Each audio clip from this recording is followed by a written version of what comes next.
Yeah? Look at the woody side panel.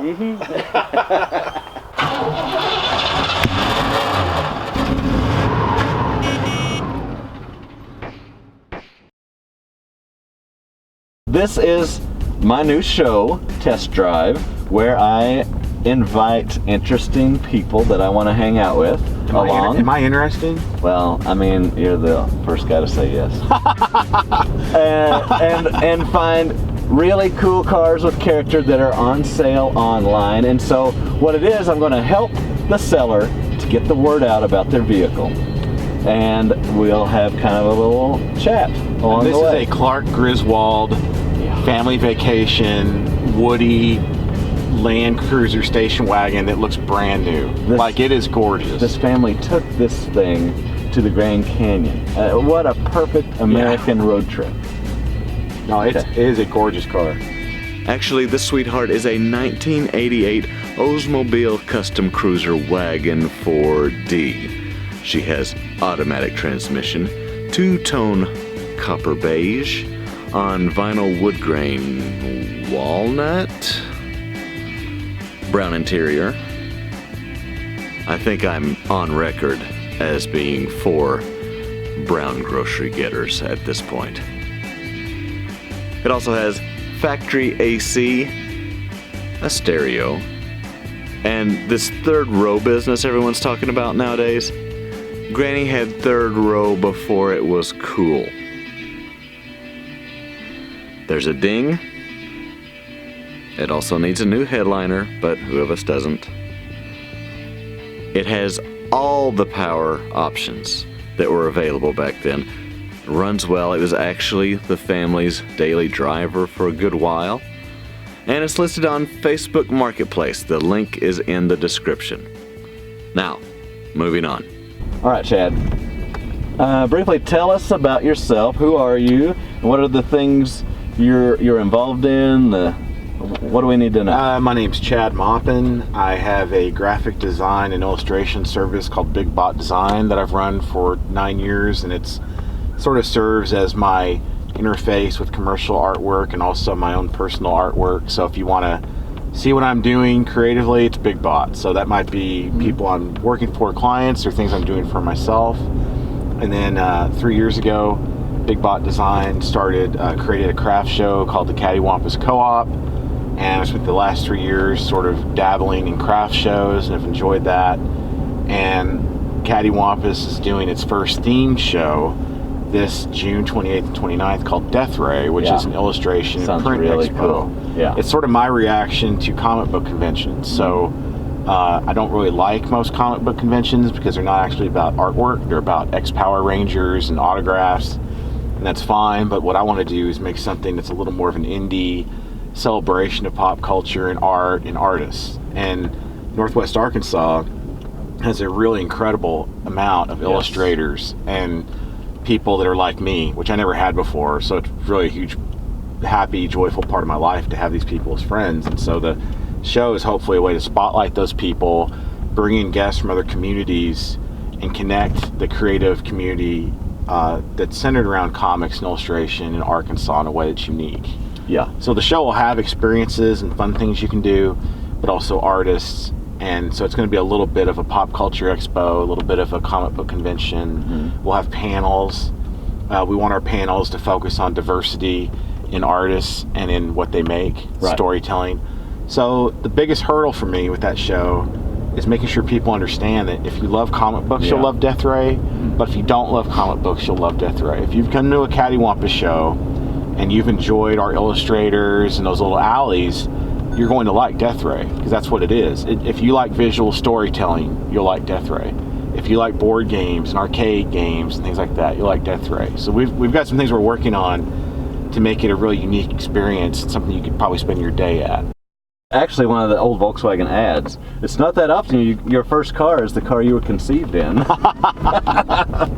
Okay, so Chad, just tell us about your first car. My first car was a Chevy S10, a 1990 black model. It was a cameo package. Cameo. Which meant it had ground effects on the front, and a little scoot back. So, yes, I thought it was, one. yeah, I thought it was super cool because everyone was doing that then. They were getting the ground effects put on. Yes, I remember. Very much you just kind of add street plastic culture. along the side. That's really all you've done.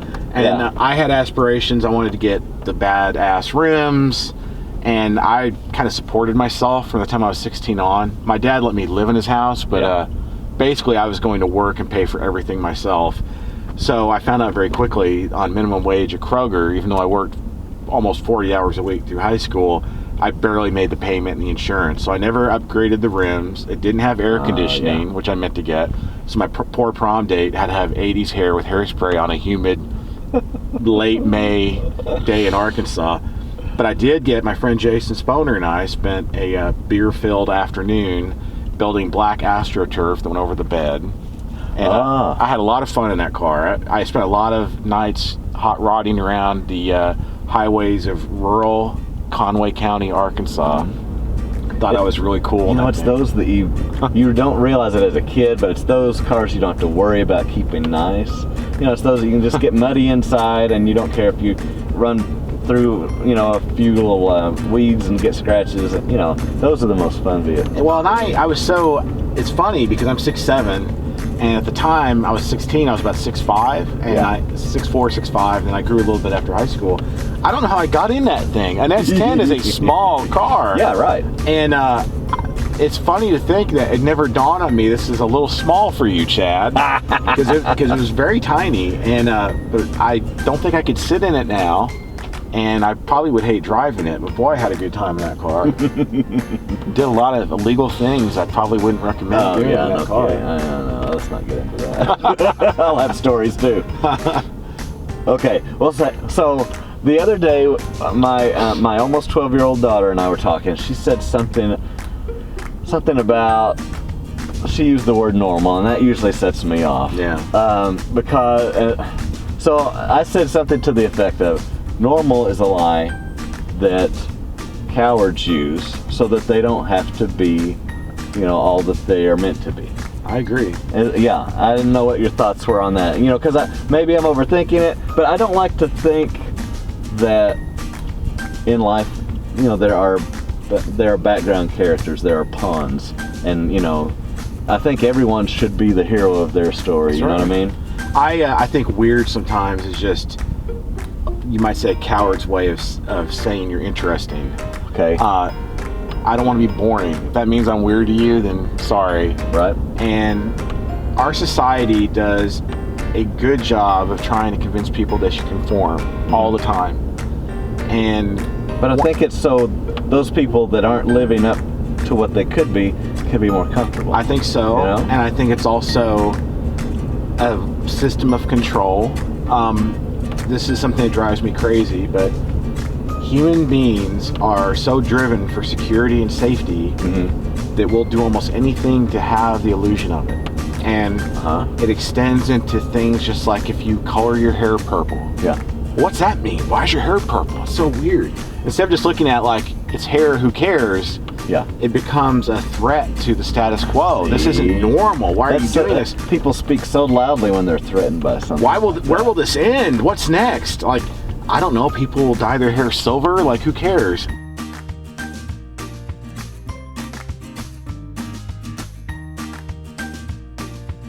So my tagline that I always sign out with is, life is what you make it. Let's get our hands dirty. Yeah, that's good. So how'd you go from just being a kid that, you knew you liked to draw and stuff and felt like you maybe had some talent, to what I will coin as the king of the creatives in Northwest Arkansas? Well, James coined that. I didn't.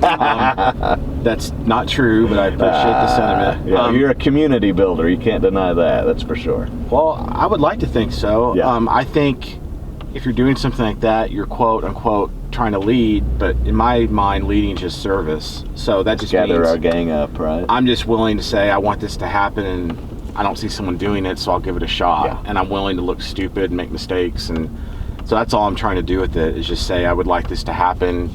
And I didn't get a lot of the things I love now about my career until relatively later in life. So now that I have it, I feel this, like I want to grab it and go, oh, I don't want to lose you. Right. I love you. Right. And so my doing these things isn't ego or like I've got to be the one doing it. It's just like, can't we all play and have fun and do this thing? And so that's really important to me, and I'm honored that I get to do that at all, or just have these people as friends. And when I was a kid, I always drew. I was fairly non-functional with things I didn't like, but if I liked it, I was just in it, man. And when I've lost my way in life creatively, it's funny how I can just go back and close my eyes and remember being 8 or 9 or 10 years old, and I feel so connected and I understand what I like again, because I always knew. For whatever reason, little 7-year-old me or 8-year-old me had a little inner voice that was doing a good job of leading me around, and I'm very thankful for it. I don't know what that is. Yeah, I feel like in my life, maybe I know I have it in me, so I just kind of go with it, and it, well, I look back on all this. Gets you there, I was sending off submissions to comic book companies. I was nowhere near good enough to do anything. Yeah. And it was literally just like, I don't know, I'm gonna keep doing this till I figure it out. Like there wasn't a plan B. We learn a lot from mistakes. Well, and there wasn't a plan B. I wasn't going to do anything but this one way or another, because I felt that it felt like that's who I am. So it wasn't like, well, I'll go get a job at a grocery store, but then I'll draw. It's like, I'm gonna do something with art. I don't know what. And throughout my life, that's been a thing. I've had jobs that are wonderful jobs, but they weren't necessarily fulfilling me creatively or helping me grow. And that's not their job to do that. It's their job to fulfill their business. But I have this restlessness in me where my inner voice will say, you've gotten everything you can get out of this. Mm-hmm. You've got to move on to the next thing. Yeah. Because really, I'm not a corporate. I don't think I could survive in a job that I could work at an agency that did interesting creative work, but just sort of the typical creative job you might hear about that's not very stimulating. I just don't think I could do it. I don't think I'd cog in the machine. I'm a little weirdo artist that wants to just discover himself and challenge himself and do all of that. And I love doing commercial work, but I love doing commercial work that allows me to do that at the same time. Yeah. Right. That's the trick, is you're trying to find a way to like, how do I trick people into letting me do this thing I wanted to do? I wanted to talk to you about what a benefit it is, which I know about too personally, to marry your opposite. Yes. My wife knows nothing about comic books or nerdy things. I tried to make her watch Star Wars, and we were halfway through it, and she goes, wait, are the Stormtroopers bad guys? And I seriously thought, oh my God, are they bad guys? What are you kidding me? So I know the things that I'm so passionate about aren't that important. Like, I'm not an insane person. She helps give perspective. She gives me perspective. Yeah. And what my wife does is she sees me. And so she advocates for me. She knows my tendency to lead with my heart and be very open. And I can kind of like let people in and not protect myself. And she's sort of the one to go, now wait, remember you were going to do this thing. Now you're getting sidetracked doing this thing. And because I didn't get to fulfill myself creatively for so long, now anything that comes up that I'm interested in, I'm like, oh, I want to do that and I should do that. And she's sort of the person that can say, well, now remember you wanted to do this thing and that. And so she's sort of there to be counsel and to love me unconditionally. And if you've ever come to any of our shows, I promise you my wife has worked harder on the show than anyone, and you just don't know it because she has no ego that I can see. She's always there. She's just there busting her butt and taking care of things and putting out fires. And then someone can give me credit for something, and I'm like, well, really, I mean, I work really hard on them too, but it's just really my whole family, my kids come together. It's a lot of people that don't get any money or any credit or anything, but they just love me. Yeah. And that's really incredible. And so my wife and I are opposites in superficial ways, but our values and our spirit and the way we sort of cherish, the way we look at life is very much in sync with one another. And that's what matters to me, not if she likes the same era of Doctor Who as me or not. That doesn't matter. That's what your nerdy buddies are for. You can argue over that over coffee. Right. So Chad, we talked about Death Ray a little bit, but remind us again when it is, how to find out more. It is June 28th and 29th in Fayetteville, Arkansas. It's at the Hilton Garden Inn. You can go to gocattywampus.com. Okay. You can follow Cattywampus or me on Instagram or Facebook. It's Big Bot Design, at Big Bot Design. That's the main thing you should follow, because it's all just me anyway. The Cattywampus stuff is at Cattywampus Coop, because you can't put an apostrophe on Instagram. Right. But if you go any of those places online, you can go to my webpage at big-bot.com, joins my newsletter, and I can update things there. I'm trying to use that as an outlet more often to communicate than having everything be online or on Facebook, because like a lot of people, I'm a little tired of the feeling of being a hamster on a wheel with all of this and having to keep up with everything all the time. I hear you. And in a way, I'd like to encourage people to just say, well, let's have a one-on-one conversation and I can consume it when I want. So I'm still going to post things online, but I'm trying to give myself permission and not feel that need to constantly update things. I hear you. Because it's not that important either. It's important to me, but I don't want to have... It's almost like you feel like you have a rubber mallet. You're trying to tap someone on the head just hard enough you don't give them a headache, but not so much, but enough that they don't forget you. And I'd rather not have a mallet at all, I think. I tell you, that's... I just had my 9th YouTube anniversary. Oh, congrats. Last week. Yeah. And I'm just It's like a millennium in YouTube years. Right? No kidding. Yeah, I like to say I'm a pioneer. I'm getting to that place now where I don't anymore. I used to say I'm not gonna, but I don't beat myself up anymore for not keeping a schedule. Yeah. You know, not uploading every Thursday or whatever. Well, I think there's something to be said for letting people miss you once in a while. Well, you know, I know my subscription box is so full that I don't see anything coming through anyway. It all just blurs on by. Yeah. And so when they want to, they can look me up, you know, and but I'm just gonna make what I love, and you know, that's just how it's gonna be. Well, Chad, thanks for helping me out, especially with this first episode. It's such a weird vision to cast out there to people, you know. I think it's a great idea, and I'm honored to be the first guest ever. Well, you get how exciting it is to have a new challenge, that you're making something new and not following the path you've already made for yourself. You know? I love that feeling. I don't like monotony. I'm so excited about it. Well, big thank you to Chad for going on this little adventure with me on this first episode of Test Drive. So as we go on, I'm going to continue to look for guests that I can, you know, get behind and help promote. Maybe it will be just people I want to hang out with, and you just never know. But I am looking for sponsors. Most of these folks that will be my guests will be Northwest Arkansas people, probably, because that's where I'm based out of.